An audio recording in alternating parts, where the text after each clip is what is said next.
Hi, welcome to this module around Dmaic. In this module, we'll first start with what is Dmaic. Dmaic is a project approach that flows through 5 distinct phases. Therefore, we talk about the key tools for each of the phases: define, measure, analyze, improve, and control.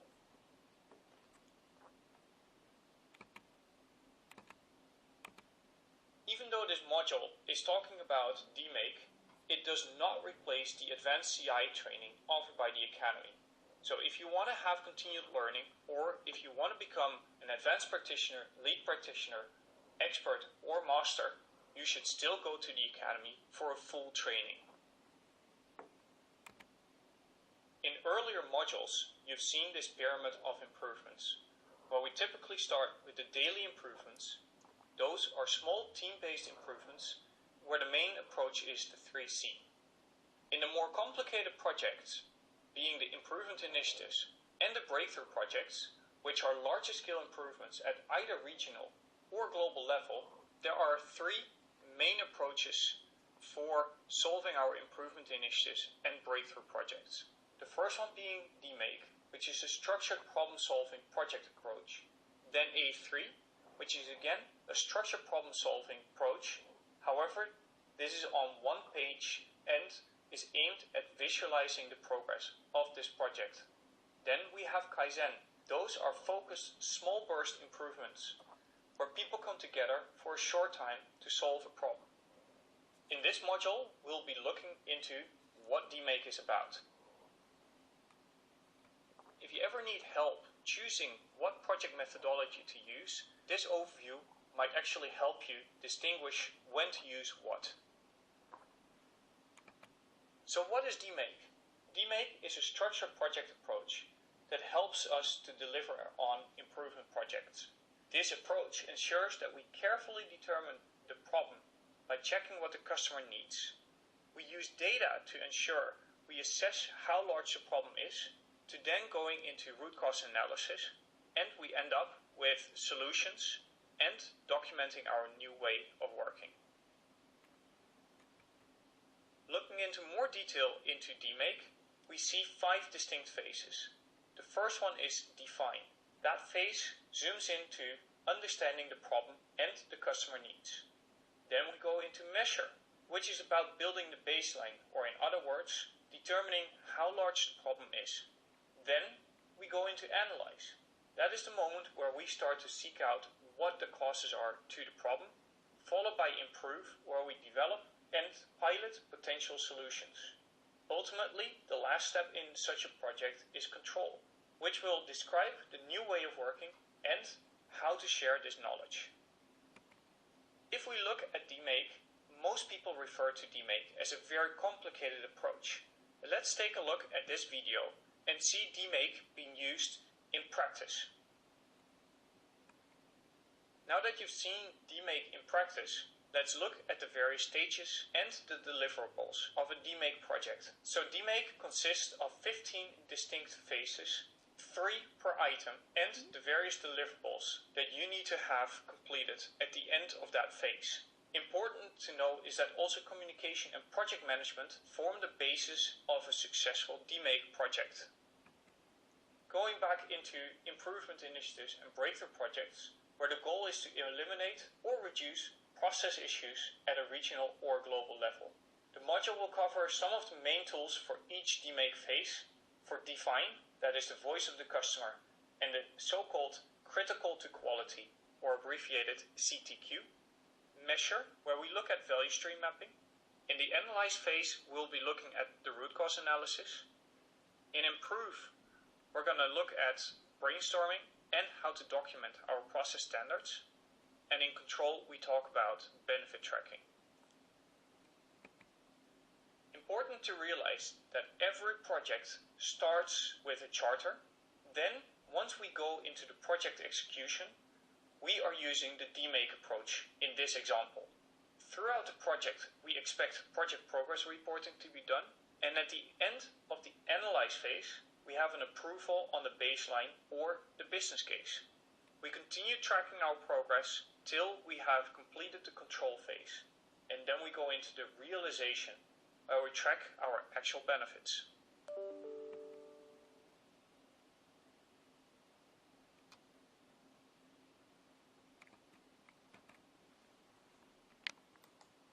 Stepping into the Dmaic process, let's start with define.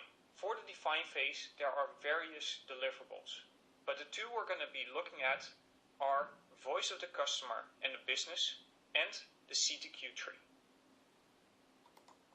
Does this look familiar? Take a look at this picture and reflect whether or not you have seen this happen in reality.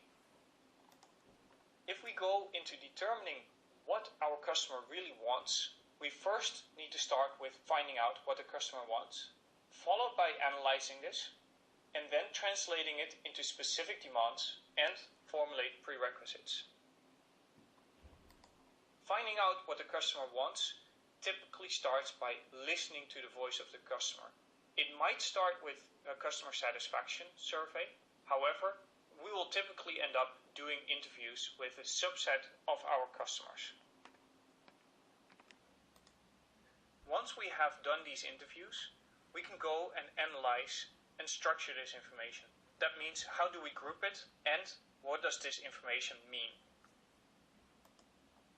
One common tool that we use for analyzing customer happiness factors, so how much happiness do we get from a certain element, is the one shown here on this page. On the axis, we have happy customer and unhappy customer. And we have, ranging from left to right, absent quality for performance not achieved and fully implemented.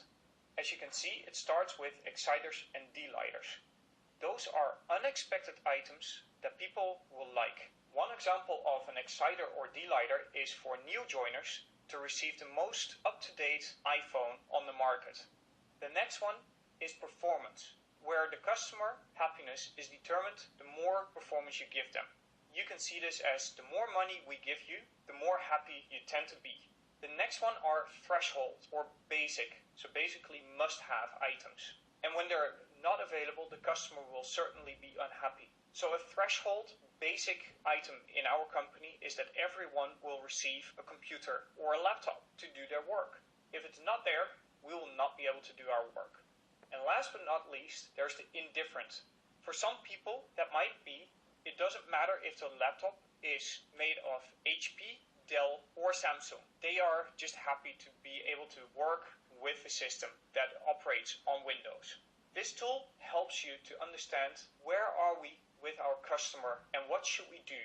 And we of course need to make sure that our threshold and basics are covered, that we don't invest all our time and effort only on exciters and delighters, but we also understand what are the performance items. And, more important, what are the indifferent items? Next is to go and translate these items into specific demands and formulate prerequisites. So why do we translate the voice of the customer into specific demands? Well, first of all, it helps us to remove the emotional response to a required improvement and replaces it with a data-centric discussion. It helps us also to identify how large the gap is between the current performance and the expected performance. It will also determine if the project has been successful, and it may define the future measurements and KPIs. Translating what the customer says to measurable items, first of all, starts with gathering up the voice of the customer, putting it into groups with common messages, then create theme or main groups, and then we create measurable items. So the model is VOC, what is the summary of the voice of the customer, the main item, the sub-item, and then ultimately we get to the measurable item. If we take a look at the example, the customer might have said, I want a well-rested, happy employee. We might then split that up into main items being well-rested and happy. Well, what does it mean to be well-rested? Well, that splits up into two sub-items in this case. Hours of sleep and a good work-life balance. What makes a well-rested employee using the sub-item hours of sleep? 8 hours of sleep. To be more specific, 95% of our time we should be sleeping more than 8 hours of sleep per night. Now we can measure this item and see how far off are we against this target. the end of each define phase, you should have a completed project charter, an overview of your stakeholders, you should have a high-level understanding of the current process, and you should have a voice of the customer and measurable customer requirements. In other words, the CTQ, the critical to quality. Once we have determined what is critical to quality for our customers, we can go and measure. In the measure phase, we'll be looking at the tool for value stream mapping.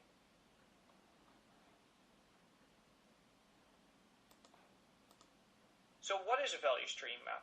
A value stream map is a graphical, high-level overview of the process focused on measuring. A high-level overview of the process focused on measuring the overall time it takes for a process to be completed, the process time per step, and the time between process steps.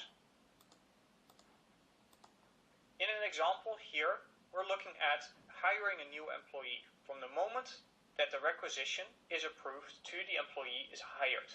What we start with is listing up the various steps. So we start with receive new job requisition, followed by execute intake call with manager.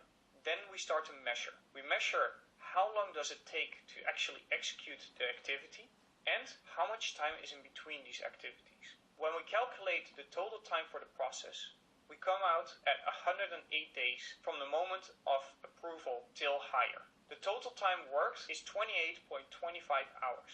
If we then calculate how efficient the process is, we come up with 28.25 hours divided by 2,581 hours, which is the equivalent of 108 days, meaning we have a total value added of 1.1%.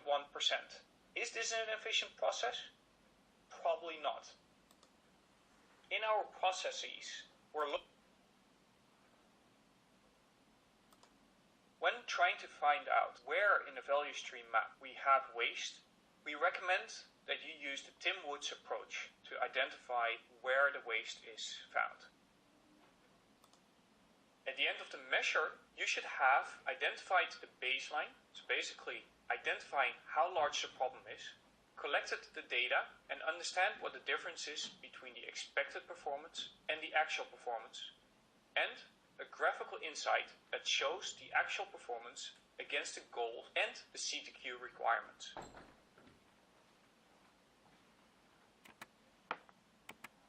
Once we know how large our problem is, we can go into analyze. In the analyze phase, we're seeking out what the root causes are to our problem. Here we're going to be looking at the root cause analysis and prioritization of causes. But how do I know what causes my concern? We're going to be talking through two tools in the coming slides. The first one is fishbone diagram, which is a structured brainstorm methodology, and we get to be, like little children, ask a lot of questions. Why? And the 5 why is a questioning technique used to identify what really causes the issue. Finding the root cause is a process. Initially, when we start to look at things, we'll identify symptoms. An example of symptoms is, for instance, the HR case is answered too late. Once we start to present into this, we come to the problem.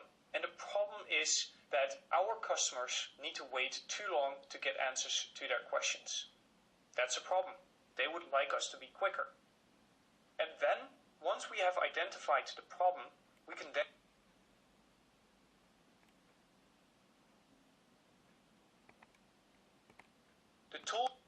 So let's practice the 5 why approach by looking at a very simple small video where the bear is a main character and we're trying to understand why the bear opens the car. So why do you think the bear opens the car? Might it be because the bear is hungry?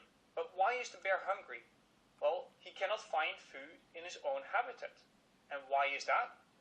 It is because we recently built a neighborhood in his old habitat. At the end of the analyze phase, we have an official moment where we request approval for continuing our project to the improve phase. The toll gate should include an overview of the root causes, The data that proves or disproves the root cause, the project charter should be updated, where especially the expected benefits and the goal are updated to match what you have found in define, measure, and analyze. An approval is requested from the sponsor and the process owner before you can move to the improve phase.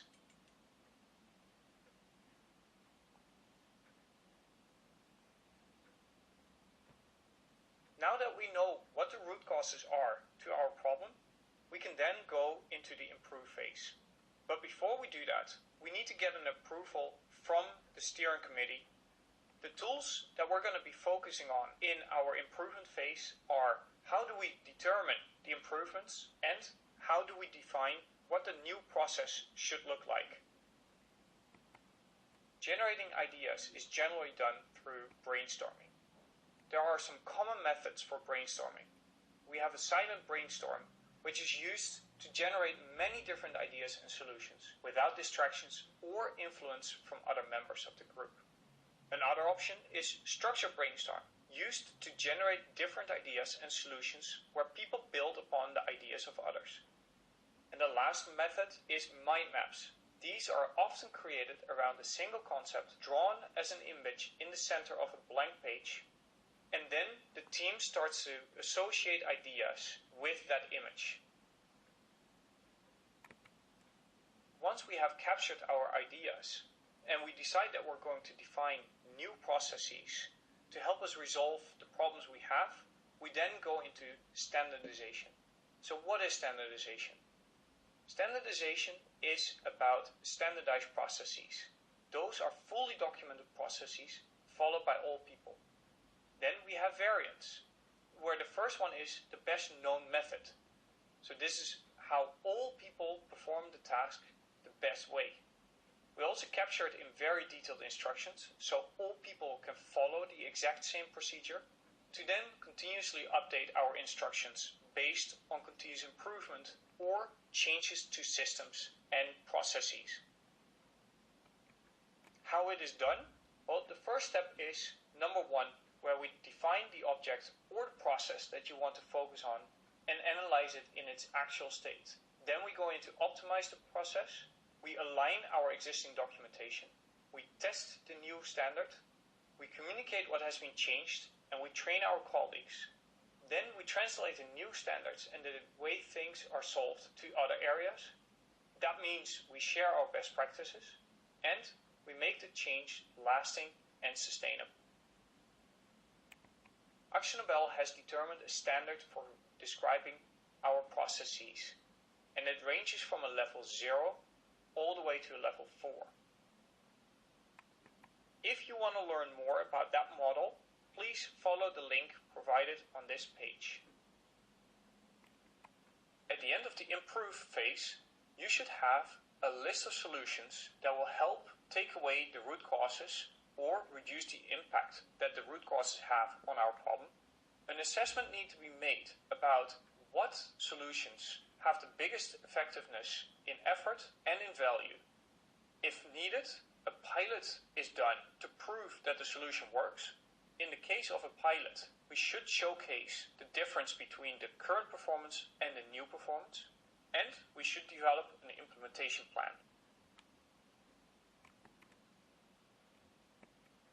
Now that you have come up with improvements, we need to make sure that the improvement is sustained. Here, we're zooming in on benefit tracking. And benefit tracking starts from the moment we create our project charter and we register the high-level assessment of our impact to make an update in this projection at the end of the analyze phase, to then followed by the actual to be expected benefits at the end of the control.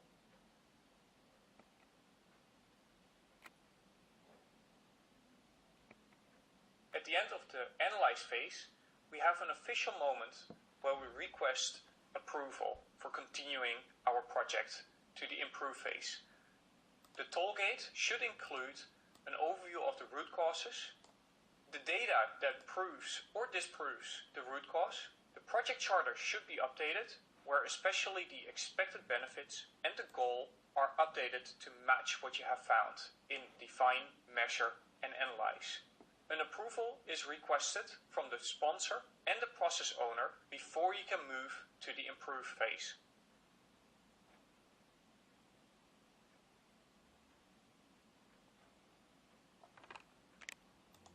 So how to actually calculate benefits? Benefits are calculated as the difference between the baseline, which is coming out of your measure phase, and the expected new performance. 3 moments we calculate our benefits is the first time when creating the charter. That is a rough estimate based on the current situation. At the end of analyze, where the benefit estimation is based on the baseline and the found root causes. And at the end of control, where we calculate based on the tested improvements.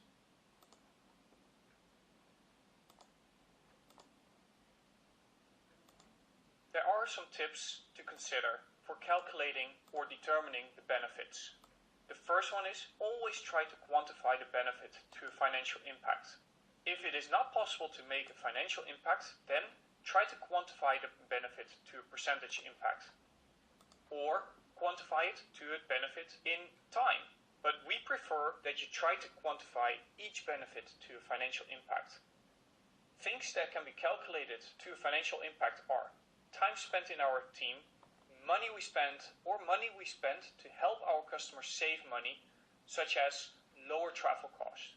To calculate items to a percentage, we're looking at process compliance or standardization or KPI performance. Those are typically expressed in a percentage impact.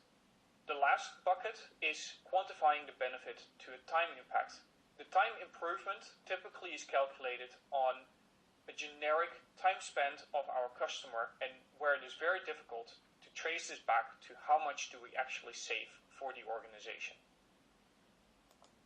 At the end of the control phase, this is again a phase where you have to have an approval to close out the project. A project can be closed out as soon as we can showcase what the system is or the process is. To continuously monitor the new results, we have formally handed over the project to the process owner, and the benefits have been updated in our benefits tracker. In summary, we have different approaches to problem solving. For the daily improvements, we're using the main approach, 3C. For the others, the larger scale improvements, at either regional or global level, we use the structures Dmaic, A3, and Kaizen. If we now look at Dmaic, this is a structured approach to problem solving that starts with define to help understand what truly the problem is for our customer. We start to measure how large the problem is. We do a root cause analysis to understand what causes our problem. We define improvements, and we create a control mechanism that will capture and describe our new way of working and make sure we can monitor our performance. The Dmaic process flows through 15 stages. After each phase, there will be a distinct list of deliverables. The main tools that we have taught you in this module are Voice of the Customer and CTQ for the define phase, value stream mapping for measuring the size of our problem, root cause analysis for the analyze phase, where we also do the toll gate to move on to the next phase called improve. We talked about brainstorm and process standards in improve, and benefit tracking in the control phase.